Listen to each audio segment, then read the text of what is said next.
ನಮಸ್ಕಾರ, ಸತ್ಯ ಸರಸ್ವತಿ ಅಡುಗೆ ಮನೆಗೆ ಸ್ವಾಗತ. ನಾನು ಭಾರ್ಗವಿ.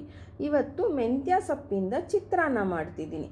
ಮೆಂತ್ಯ ಸೊಪ್ಪಿನ ಚಿತ್ರಾನ್ನ ಮಾಡೋದಕ್ಕೆ ನಾನು 2 ಕಟ್ಟು ಮೆಂತ್ಯ ಸೊಪ್ಪು ತೊಗೊಂಡಿದ್ದೀನಿ. ಅದನ್ನೆಲ್ಲ ಬಿಡಿಸಿ, ಅಂದರೆ ಎಳೆ ಕಡ್ಡಿನೂ ನಾವು ಹಾಕ್ಬೋದು, ಬಿಡಿಸಿ ತೊಳೆದಿಟ್ಕೊಂಡಿದ್ದೀನಿ. ನೋಡಿ, ಇಲ್ಲಿ ಒಂದು ಬಟ್ಲಾಯಿತು ಮೆಂತ್ಯ ಸೊಪ್ಪು. ಅದ್ರ ಜೊತೆ ರುಬ್ಬೋದಕ್ಕೆ ಅರ್ಧ ಟೀ ಸ್ಪೂನ್ ಜೀರಿಗೆ ತೊಗೊಂಡಿದ್ದೀನಿ, ಅರ್ಧ ಟೀ ಸ್ಪೂನ್ ಕೊತ್ತಂಬರಿ ಬೀಜ ತೊಗೊಂಡಿದ್ದೀನಿ. ಇಲ್ಲಿ ರುಚಿಗೆ ತಕ್ಕಷ್ಟು ಉಪ್ಪು, ನಿಂಬೆಹಣ್ಣು ಒಂದು ಅರ್ಧ ಹೋಳು ಇಟ್ಕೊಂಡಿದ್ದೀನಿ, ಒಂದು 6 ಟೀ ಸ್ಪೂನು ಹಸಿ ಕೊಬ್ಬರಿ ತೊಗೊಂಡಿದ್ದೀನಿ. ಇಲ್ಲಿ 4 ಬ್ಯಾಡಗಿ ಮೆಣಸಿನ್ಕಾಯಿ, 2 ಗುಂಟೂರು, ಅಂದರೆ ಖಾರನೂ ಇರಲಿ ಕಲ್ಲರೂ ಇರಲಿ ಅಂತ. ಇವಾಗ ಇದನ್ನು ಮಿಕ್ಸಿಗೆ ಹಾಕ್ಕೋಬೇಕಾಯ್ತು. ನೋಡಿ, ಮಿಕ್ಸಿ ಜಾರ್ ತೊಗೊಂಡೆ.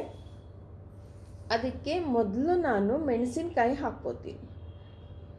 ಎಲ್ಲ ಒಂದು ಸ್ವಲ್ಪ ಮುರಿದು ಹಾಕ್ಕೊಳ್ತಿದ್ದೀನಿ. ಮೆಣಸಿನ್ಕಾಯಿ ತುಂಬ ರುಚಿಯಾಗಿರುತ್ತೆ. ಇದನ್ನು ಯಾರು ಬೇಕಾದರೂ, ಬ್ಯಾಚುಲರ್ಸ್ ಎಲ್ಲ ತುಂಬ ನಿಮಗೆ ಇಷ್ಟ ಆಗುತ್ತೆ. ನೋಡಿ, ಇದನ್ನು ಮಾಡಿಟ್ಕೊಂಡು ನೋಡಿ. ಹಸಿ ಕೊಬ್ಬರಿ ಹಾಕ್ತಾಯಿದ್ದೀನಿ. ಮತ್ತು ಕೆಲಸಕ್ಕೆ ಹೋಗೋರಿಗೆ ತುಂಬ ಸುಲಭ ಆಗುತ್ತೆ. ಮತ್ತು ರುಚಿಗೆ ತಕ್ಕಷ್ಟು ಉಪ್ಪು, ಇಲ್ಲಿ ಅರ್ಧ ಟೀ ಸ್ಪೂನು ಕೊತ್ತಂಬರಿ ಬೀಜ, ಒಂದು ಅರ್ಧ ಟೀ ಸ್ಪೂನು ಜೀರಿಗೆ. ಇಲ್ಲಿ ನಾನು ಮೆಂತ್ಯ ಸೊಪ್ಪನ್ನ ಬಿಡಿಸಿ ತೊಳೆದಿಟ್ಕೊಂಡಿದ್ನಲ್ಲ, ಅದನ್ನು ಹಾಕ್ತೀನಿ. ಇಲ್ಲಿ ಎಳೆ ಕಡ್ಡಿನೂ ಹಾಕ್ಬೋದು. ನೋಡಿ, ಅಂದರೆ ಕಡ್ಡಿ ತುಂಬ ಎಳೆದಾಗಿದ್ದರೆ ಹಾಕ್ಬೋದು, ಬಲ್ತಿದ್ರೆ ಸ್ವಲ್ಪ ಬೇಡ ಅನಿಸುತ್ತೆ. ಎಳೆದಾಗಿದ್ದರೆ ಕಡ್ಡಿ ಸೊಪ್ಪು ಎಲ್ಲ ಹಾಕಿ ರುಬ್ಕೊಳ್ತೀನಿ. ಇದನ್ನು ಒಂದು ಸರ್ತಿ ರುಬ್ಬಿ ನಾನು ಚಿಕ್ಕ ಜಾರ್ಗೆ ಹಾಕ್ಕೊಂಡೆ. ಯಾಕೆ ಅಂದರೆ ಅದು ಸಪ್ಪಿರೋದ್ರಿಂದ ಸ್ವಲ್ಪ ಜಾಸ್ತಿ ಇತ್ತು, ಆಮೇಲೆ ಅದು ರುಬ್ಬಿದ ಮೇಲೆ ಕಡಿಮೆ ಆಯ್ತಲ್ಲ. ಇದು ಚೆನ್ನಾಗಿ ಒಂದು ಸ್ವಲ್ಪ ನೀರು ಹಾಕಿ, ಒಂದು 2 ಟೀ ಸ್ಪೂನ್ ನೀರು ಹಾಕಿ ನಾನು ರುಬ್ಕೊಂಡೆ. ನೋಡಿ, ಅಂದರೆ ತುಂಬ ನೈಸಾಗಿ ರುಬ್ಕೊಂಡಿದ್ದೀನಿ. ಇದನ್ನು ಇವಾಗ ಒಂದು ಒಗ್ಗರಣೆ, ಒಂದು ಬಾಣಲೆ ಇಟ್ಕೊಂಡಿದ್ದೀನಿ.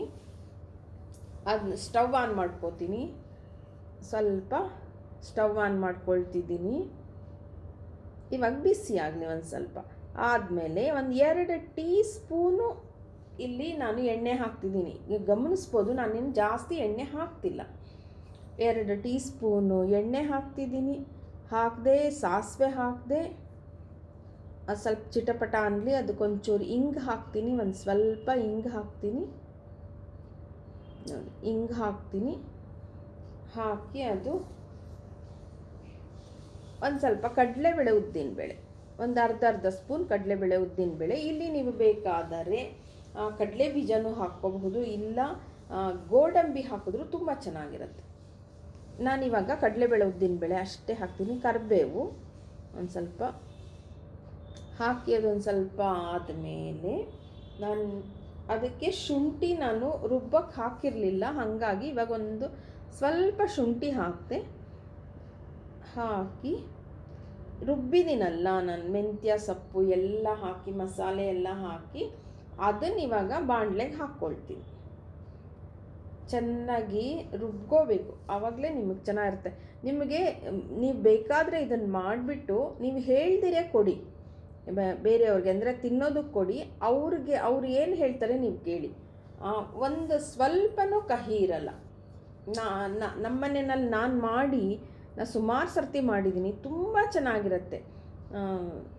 ಇಷ್ಟು ನಾನು ಇವಾಗ ಚಿಕ್ಕ ಕಟ್ಟಲ್ಲಿ 2 ಕಟ್ಟು ಹಾಕಿರೋದ್ರಿಂದ ಸುಮಾರು ಒಂದು 4 ಜನಕ್ಕೆ ಆರಾಮಾಗಿ ತಿನ್ನಬಹುದು. ಇದನ್ನು ಹಬ್ಬ ಹರಿದಿಂದ ನೀವು ಬೆಳಗ್ಗೆ ಎದ್ದ ತಕ್ಷಣ ನೀವು ಅದನ್ನು ನೋಡಿ, ಅದನ್ನೆಲ್ಲ ಬಾಡಿಸ್ಬಿಟ್ಟು ಮುಚ್ಚಿಟ್ಟೆ ಒಂದು ಅರ್ಧ ನಿಮಿಷ. ಇದನ್ನು ಮೊದಲು ನೀವು ಈ ಥರದ್ದು ಒಂದು ಮಾಡಿಟ್ಕೊಂಡ್ಬಿಟ್ಟಾಗ ಚಿತ್ರಾನ್ನ ಕಲಿಸೋದಕ್ಕೆ ಆರಾಮಾಗಿಬಿಡತ್ತೆ. ಹಬ್ಬ ಹರಿದಿಂದಲೇ ಈ ಥರದ್ದು ಸಣ್ಣ ಪುಟ್ಟದ್ದು ನಾವು ಮಾಡ್ಕೊಂಬಿಟ್ರೆ ಅನುಕೂಲ ಆಗುತ್ತೆ. ನೋಡಿ, ಇವಾಗೆಲ್ಲ ಆಯಿತು, ಆಫ್ ಮಾಡಿದೆ. ಇವಾಗ ಆರಕ್ಕೆ ಬಿಟ್ಬಿಡ್ತೀನಿ ನಾನು. ನೋಡಿ, ಸ್ವಲ್ಪ ಇದಾದ ಬಿಸಿನಲ್ಲಿ ನಿಂಬೆಹಣ್ಣು ಹಿಂಡಿದ್ರೆ ಅಷ್ಟು ಇದೆಲ್ಲ ಕಹಿ ಬಂದುಬಿಡುತ್ತೆ. ಹಾಗಾಗಿ ಆರದ್ಮೇಲೆ ನಿಂಬೆಹಣ್ಣು ಹಿಂಡಬೇಕು. ಹಿಂಡಾದಮೇಲೆ ಚಿತ್ರಾನ್ನದ ಗೊಜ್ಜು ರೆಡಿ ಆಯಿತು. ನಾನು ಅನ್ನ ಮಾಡಿ ಇಟ್ಕೊಂಡಿದ್ದೀನಿ. ಅನ್ನ ಮಾಡಿ ಅದು ಅಂದರೆ ಒಂದು ಉದುರಾಗಿ ಅನ್ನ ಮಾಡಿ ಇಟ್ಕೊಂಡಿದ್ದೀನಿ. ಅದನ್ನು ಹಾಕಿ ಇವಾಗ ಈ ಗೊಜ್ಜು ಮಾಡಿ ರೆಡಿ ಮಾಡ್ಕೊಂಡಲ್ಲ, ಇದನ್ನು ಹಾಕಿ ಕಲಿಸ್ಕೋಬೇಕಾಗುತ್ತೆ. ನೋಡಿ, ಇಷ್ಟ ಆಯಿತು. ಒಂದು ಬಟ್ಲಲ್ಲಿ 2 ಕಟ್ಟು ಮೆಂತ್ಯ ಸೊಪ್ಪಿಂದ ಇಷ್ಟು ಅಂದರೆ ಗೊಜ್ಜು ಆಯಿತು. ಇವಾಗ ಅದು ನಾನು ಅನ್ನ ತಗೊಂಡೆ, ಅಂದರೆ ಉದುರುದ್ರಾಗ ಅನ್ನ ಮಾಡಿಟ್ಕೊಂಡಿದ್ದೆ. ಇವಾಗ ನಮ್ಗೆ ಎಷ್ಟು ಬೇಕೋ ಅಷ್ಟು ಹಾಕಿ ಕಲಿಸ್ಕೊಳ್ತೀನಿ. ಅಂದರೆ ಈ ಗೊಜ್ಜು ಇರುತ್ತೆ, ಧಾರಾಳವಾಗಿರುತ್ತೆ. ನಿಮಗೆಲ್ಲನ ಹೋಗಬೇಕು ಮಾಡಬೇಕಂದಾಗ ಈ ಥರ ಒಂದು ಮಾಡ್ಕೋಬಹುದು ಧಾರಾಳವಾಗಿ. ಇಲ್ಲ ಇವಾಗ ಅನ್ನ ಕಲಿಸ್ತಿದ್ದೀನಿ. ನಮ್ಮ ಅತ್ತೆಗೆ ಅವರು ಅನ್ನ ತಿನ್ನಲ್ಲ ಅವರು. ಹಾಗಾಗಿ ಅವಲಕ್ಕಿನ ಒಂದು ಅರ್ಧ ಗಂಟೆ ನೆನೆಸಿ ಅದನ್ನು ಒಂದು ಸರ್ತಿ ಕುಕ್ಕರಲ್ಲಿ ಕೂಗಿಸಿ ಅದರ ಅವಲಕ್ಕಿ ಕಲಸಿ ಕೊಟ್ಟಿದ್ದೆ ಅವ್ರಿಗೆ. ಅವ್ರನ್ನ ಕೇಳ್ತೀನಿ ನಾನು, ಹೇಳ್ತಾರೆ ಅವರು. ಕೊಟ್ಟಿದ್ದೆ, ಅವ್ರಿಗಿಷ್ಟ ಆಯಿತು ನೋಡಿ. ಇವಾಗ ನಾನು ಸ್ವಲ್ಪ ನಿಂಬೆಹಣ್ಣು ಬೇಕು ಅನ್ನಿಸ್ತು, ಹಾಗಾಗಿ ಹಾಕಿದೆ. ಇವಾಗ ಅದನ್ನು ಹಾಕಿ ಎಲ್ಲ ನೀಟಾಗಿ ಕಲಸಿದ್ರೆ ಮೆಂತ್ಯ ಸೊಪ್ಪಿನ ಚಿತ್ರಾನ್ನ ರೆಡಿ ಆಗುತ್ತೆ ನೋಡಿ. ಇದನ್ನು ಒಂದು ಬಟ್ಲಿಗೆ ಹಾಕ್ತಾಯಿದ್ದೀನಿ ನೋಡಿ. ನಿಮ್ಮನೆಯಲ್ಲೂ ಈ ಥರ ಒಂದು ಚಿತ್ರಾನ್ನ ಮಾಡ್ಕೊಳ್ಳಿ, ತುಂಬ ಚೆನ್ನಾಗಿರುತ್ತೆ. ಅತ್ತೆಗೆ ಅವಲಕ್ಕಿನಲ್ಲಿ ಕಲಿಸ್ಕೊಟ್ಟಿದ್ದೆ, ಅವ್ರನ್ನ ಕೇಳ್ತೀನಿ ಅವ್ರಿಗೆ ಏನು ಅನ್ನಿಸ್ತು. ನಿಮಗೆ ನಾನು ಅವಲಕ್ಕಿನಲ್ಲಿ ಮೆಂತ್ಯ ಸೊಪ್ಪು ಗೊಜ್ಜಲ್ಲಿ ಕಲಿಸ್ಕೊಟ್ನಲ್ಲ, ಹೇಗೆ ಅನ್ನಿಸ್ತು ತಿಂದಮೇಲೆ?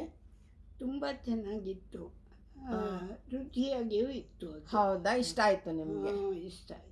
ಹೌದಾ, ಥ್ಯಾಂಕ್ ಯು. ನೋಡಿ, ವಯಸ್ಸಾದವ್ರಿಗೆ ನಾವು ಈ ಥರದ್ದು ಒಂದು ಚೇಂಜ್ ಮಾಡಿ ಕೊಡಬೇಕು, ಅವಾಗ ಅವ್ರಿಗೂ ಇಷ್ಟ ಆಗುತ್ತೆ. ಏಕೆಂದರೆ ಬರೀ ಅನ್ನ ಸಾರು ಹುಳಿ ಇದೆ ಆದರೆ ಇಷ್ಟ ಆಗಲ್ಲ. ಹಾಗಾಗಿ ಇದನ್ನು ಮಾಡಿಕೊಟ್ರೆ ಅವ್ರಿಗೂ ಒಂದು ಚೇಂಜ್ ಇರುತ್ತೆ. ಮತ್ತು ಮಕ್ಳುಗಳಿಗೆ ಬಾಕ್ಸ್ಗೆ ಹಾಕಿ ಕಳಿಸೋದಕ್ಕೂ ತುಂಬ ಚೆನ್ನಾಗಿರುತ್ತೆ. ನೋಡಿ, ಮಾಡ್ಕೊಳ್ಳಿ. ನಿಮ್ಮನೆಯಲ್ಲೂ ಈ ಥರ ಮಾಡ್ಕೊಂಡು ತಿಂದು ನನಗೆ ತಿಳಿಸಿ. ನನ್ನ ಚಾನಲ್ ಸಬ್ಸ್ಕ್ರೈಬ್ ಮಾಡಿ, ಶೇರ್ ಮಾಡಿ, ಸಪೋರ್ಟ್ ಮಾಡಿ. Thank you.